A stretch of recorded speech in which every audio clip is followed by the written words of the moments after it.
बीडमधून एका अज्ञात व्यक्तीने एसआयटीला एक पत्र पाठवलं असून उपमुख्यमंत्री सुनेत्रा पवार यांच्या जीवाला रुपाली चाकणकरांकडून धोका असल्याचा दावा यात करण्यात आलाय। या प्रकरणी बीडचे एसपी नवनीत कौवत यांनी माहिती दिली आहे। निनावी पत्र लिहिणाऱ्याचा शोध पोलीस घेत आहेत, मात्र ज्यांना कोणाला काही अडचण असेल किंवा कोणाबद्दल तक्रार असेल त्यांनी थेट आमच्याशी किंवा जवळच्या पोलीस ठाण्याशी संपर्क साधावा।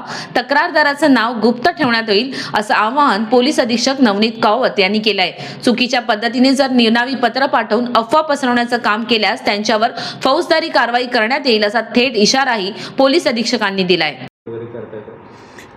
जो पत्र कंप्लेंट आपल्याला पोलीसमध्ये प्राप्त होतात त्याच्यामध्ये शासनाचा GR आहे। कंप्लेनेंटचं नाव आणि पत्ता नसेल तो त्याच्यामध्ये चौकशी ना करण्याचा शासनाचा GR आहे।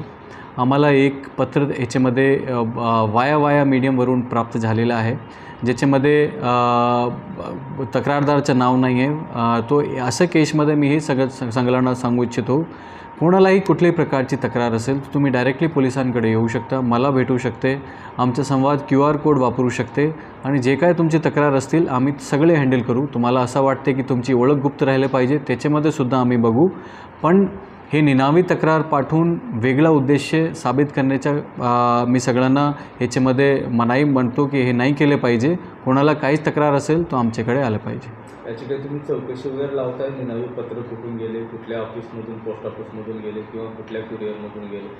निनावी पत्रचे जे तथ्य आहे त्याच्यामध्ये आम्ही अभ्यास करणार, आमच्या पोलीसच्या किंवा क्राईमच्या संबंधात असेल त्याच्यामध्ये बघणार। बाकी तो पत्र निनावी आहे, शासनाच्या GRच्या हिशोबाने आम्ही पुढे पडणार।